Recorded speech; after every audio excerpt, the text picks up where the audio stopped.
Thanks very much, Andrew. There's a lot to cover, and I'll skip over quite a bit of the material that's in the paper that will be uploaded afterwards. I would have thought by now there would be a diagram that would have gone up, but let me do this. This is a very simple diagram that shows who's who. It's one way of representing a social benefit bond. It's simpler than the UK Peterborough model because there they had to include some limited partnerships for tax reasons. And this being the most basic model, it doesn't include any of the intermediaries. But it's really quite simple. There's an outcomes-based agreement between the government and the not-for-profit entity, under which, if certain outcomes are achieved, payments are made. There's also a contract, which we will call the bond, between the investors and the not-for-profit entity, under which the investors will provide money to the not-for-profit by way of loan and expect to receive returns. The only thing which is a little different to the normal loan agreement that you might have with your home loan is that the repayment is conditional upon what monies come in from the government. And of course there'll be a whole series of programs underneath. Now I mentioned that I haven't included the intermediaries. It'd be quite easy to do so. You would have a box between the social impact investor level and the NPF. When the topic of intermediaries was first raised, and this is when CSI was doing its preliminary work for the New South Wales government, the report from CSI suggested that the preference was to have direct relationships between the not-for-profit and the investors. I think things have clearly moved on since then, and there are a lot of good reasons for there to be intermediaries, and I'll talk a little bit about that further on. Of course, you don't need an intermediary in every case, but there are benefits in using an intermediary. If you have an intermediary, it complicates the contractual framework a little bit, and you've got to explain what are the benefits. You've got to understand and you've got to explain what are the benefits. So if we look at the outcomes-based agreement, so that's the key agreement between government and the not-for-profit, what will be in it?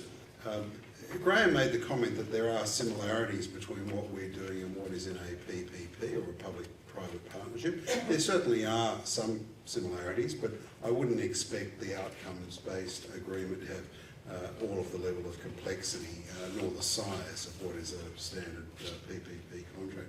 So the things that one would expect to find in the outcomes-based agreement, it'll define the outcomes, the performance measures, it'll include the payment mechanism, it'll determine whether the payment is made against metrics, whether there's a standing charge component that will be included in the payment. There should be provisions dealing with cohort identification, referrals, recruitment, how you do the measurement, so the arrangements for which there should be an independent and transparent process to assess and measure the delivery. There'd have to be some dispute resolution procedure in there, and there might also be a little bit, and I'll talk in a moment about that, a little bit about how the investors are going to come in and what are going to be the commercial terms on which the investors do come in. So let me move on to some of the legal issues that we've been identifying in the course of the joint development phase. So the first point I made is about special purpose entities, intermediaries and subcontractors. It's very clear the government decides that they want a particular, or they identify a particular issue that they want resolved, and they think the party that's capable of addressing the wicked problem is a not-for-profit. I don't think they're necessarily identifying a financier or a financial intermediary that can solve the problems. So if there is an intermediary put into the box, as I identified, you've got to explain to the government what is the role of the intermediary, what will be the interface, how the government can be confident that it is still looking to the not-for-profit to deliver the services that are to be delivered, how performance and reputation risk will be dealt with, how there will be suitable step-in rights so that the government is not prevented from stepping in or taking over the services simply because it is contracting with an intermediary rather than contracting with the not-for-profit entity. And the government will have a greater focus on reputation issues because of this additional level of interface between the parties. And you'd expect that there to be very clear contractual terms as to what are the interfaces and what are the respective risks borne by the intermediary and borne by the not-for-profit.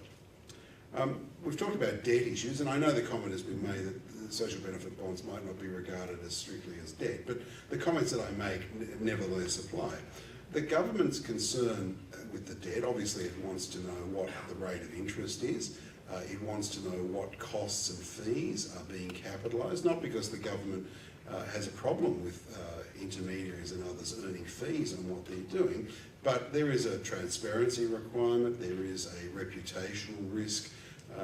People talk about the Daily Telegraph type risk. People want to know that if there are fees there, that not only does the bond pass the test from a value for money perspective, but also that the fees are not so egregious or so buried in black boxes that it had the potential that it would embarrass the project and possibly derail it. The other things that the government is concerned about in the context of debt is obviously knowing that the debt complies with any necessary laws, so that if you're issuing the debt to sophisticated investors, that the relevant corporations law exemptions are available, that if you're issuing it to mums and dads, that a retail prospectus type document has been prepared. The government's also concerned to know that if there is a debt information memorandum, as there will be, that's the offering document about the debt, that the role of the government and the overall structure of the project is correctly described. The government also want to know that the money that has been promised under the bond will be available. So if this is a loan where the not-for-profit requires to draw down $1 million a year over 5 years, the government doesn't want to be embarrassed to find that the first $1 million has been drawn down and then there's no more money to be drawn. So I think that's the sort of level of detail that the government will have about the debt. I don't think the government will necessarily be concerned to dot every I or to cross every T, or to be looking over someone's shoulders as all of those matters are being done in the debt documentation. Some other factors that have come up, I think a lot of thought needs to be given to transitional arrangements, both transition in and transition out. We are in the very fortunate position that we are dealing with a pilot. The government has said, other speakers have said, that it is important that these projects succeed. So some thought possibly needs to be given to some ramp up type arrangements, that you don't just necessarily hand over the wicked problem and the project on day one, but allow some transition in. That's been used successfully in some of the PPP projects, and it's a better way of assuring success of the project. Mention has also been made of transparency and open disclosure. Whether or not there's an intermediary, the parties in the room are dealing with government. And when you're dealing with government, FOI applies, or as it's known in New South Wales, GIPA, you have to assume that the contractual terms, by and large, will be made available. There might be some ability to withhold some of the more commercially sensitive numbers, but I think the expectation is that the government will it won't want to be seen to be hiding what is in these contracts. There's a likelihood that the contracts or contract summaries are likely to be made available, and the government certainly wants to be able to share the lessons learned from the project, but within the state for future projects. This will have some impact on intellectual property rights, but I think if you get accustomed to dealing with government, you know that these are the rules that apply when you deal with government. There will be a number of assumptions. This goes to the point of the financial model. We need to know what the cohort size is, whether there are assumptions made about demographics, about referrals by government within to the project or whatever. These need to be documented because these will be trigger points when things aren't working. There'll be conversation starters from both directions if the project isn't working. You can't in these situations have implied assumptions, so if there are assumptions in the financial model, they need to be clearly set out, and that's a role where the lawyers and the financial modelers need to work together to make sure that that's clearly set out. Obviously, any contract will need to have termination rights. We haven't gone into any detail on this in our preliminary discussions, but you'd have the normal termination rights for non-performance. In a lot of government contracts, the government reserves to itself the right to terminate for convenience.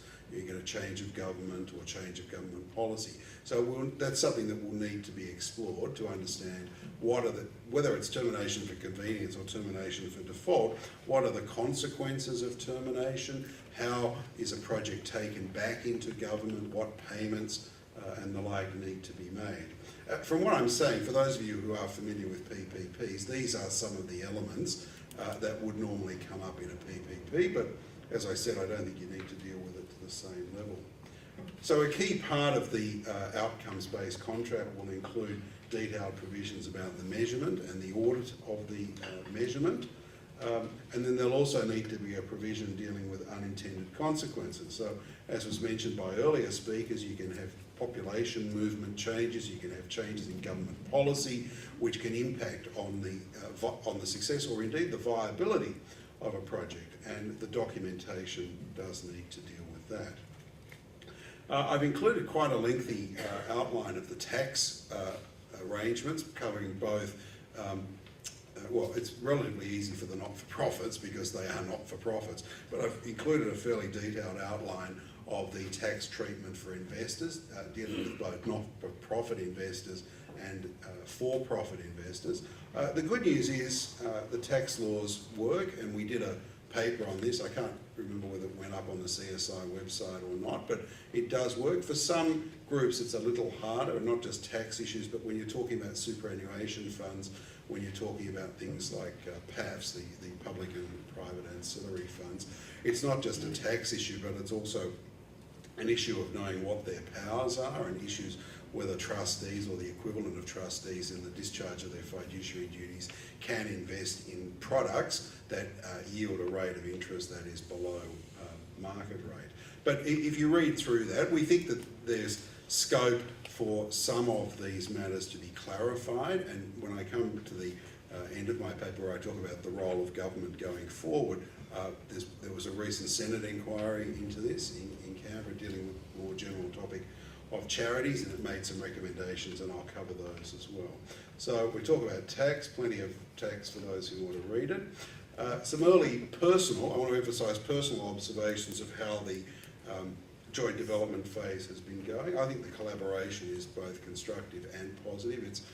I haven't been involved, normally for those of us involved in government contracting, it's all people behind curtains and you hand over documents, you get responses, you can't talk, and the probity advisor is standing in the corner stopping people from talking. It's been a terrific process which has delivered a much improved outcome, and I think we should all be so pleased that the government committed to this joint development, to a pilot type program which does allow with this sort of development.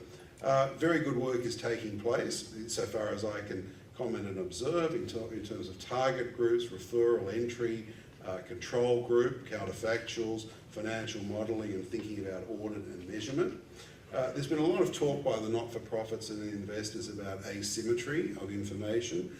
I suppose I say to that fairly bluntly, we've got to move on from that. At some point, there will be asymmetry of information. At some point, you've got to find a way to move on from that and to get to the transaction.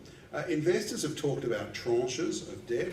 For those familiar with or not familiar with the term, it means different layers of debt. So you could have some bonds issued at a higher rate of interest, some bonds issued at an intermediate level, some bonds issued with capital at risk. A bit like in a more sophisticated setting where you've got senior debts, secured debt, subordinated debt, and the like.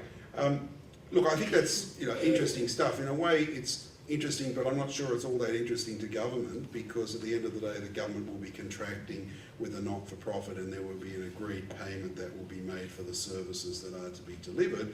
And this all goes on a little bit behind the scenes, how the debt is layered and what the respective rights of the different lenders are.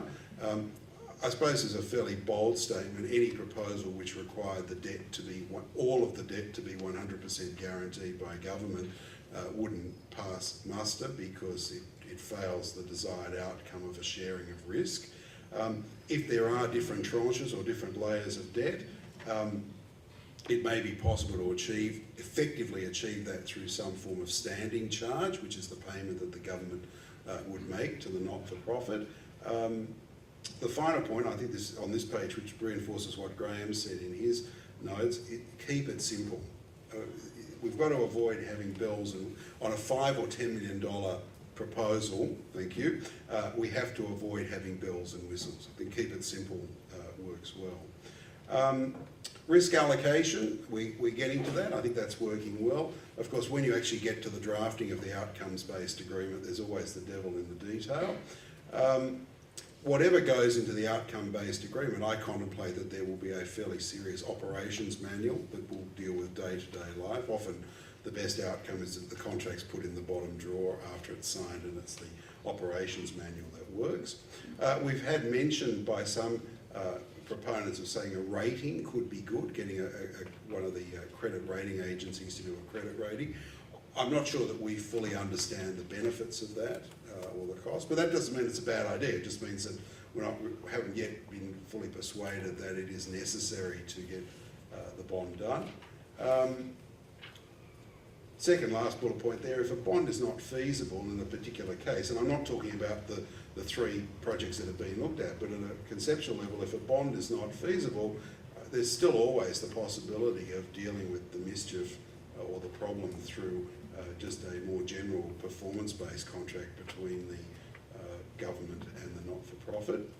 And then finally, from an IP perspective, look, we do recognise in the documentation, in fact, the heads of agreement controlling the joint development phase has fairly lengthy provisions about intellectual property rights. But bear in mind the earlier comment that I made, that the government does want to see this out in public, wants to have lessons learned, that FOI will apply, and does want to see the community at large benefit from these bond programs, and indeed see a deepening of the bond market.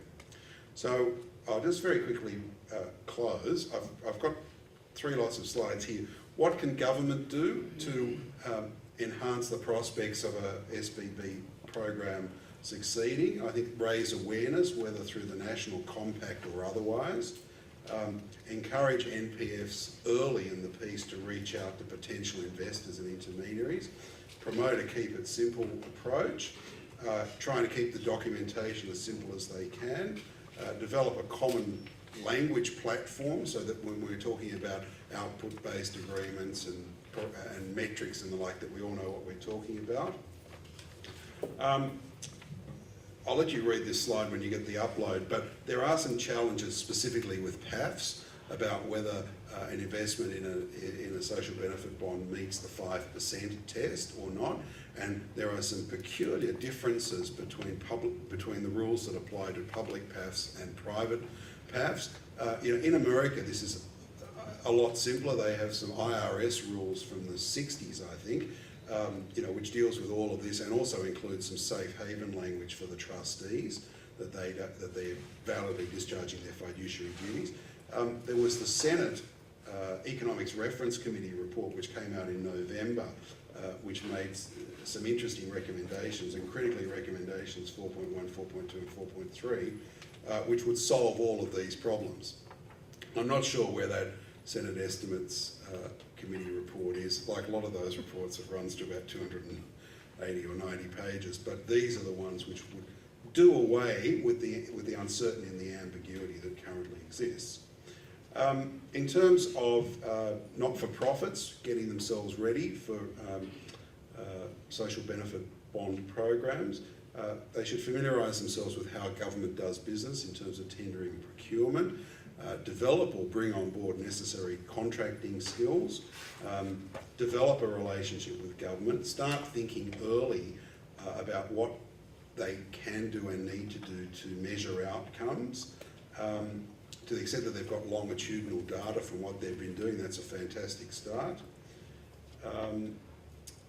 Take small steps. I think it's very inviting and to see dollars out there and intermediaries and banks, but I think not-for-profits benefit by taking small steps slowly, initially. And of course the challenge for the not-for-profits is when they're talking to the PAFs is not to persuade the PAFs to invest 5%, but indeed to invest the 95% in the sort of programs that the not-for-profits want to get engaged in. And then finally, for investors, I think they need to get to know and understand the not-for-profit sector early. They need to anticipate the risk and the tax implications and know what is a reasonable ask in terms of guaranteed principal or principal return. That's my point about shifting focus from commercial to blended rates. They shouldn't ask the impossible from government about outright guarantees, because that's probably not going to fly. And they need to understand that governments are very concerned about reputational risk, and that's perhaps not a risk that is obvious to people who don't regularly deal with government. But you do need to understand that. I mentioned earlier, try not to have too many bells and whistles, try not to reinvent the wheel, be familiar with current SBB projects. If they're going to be intermediaries, then they need to explain the roles and the benefits of the intermediary, and they need to be prepared to disclose their fees and costs, not because in some adversarial context that there's hatred of fees or distrust of fees, but they have to be disclosed as part of the government's overall assessment of the viability of an SBB.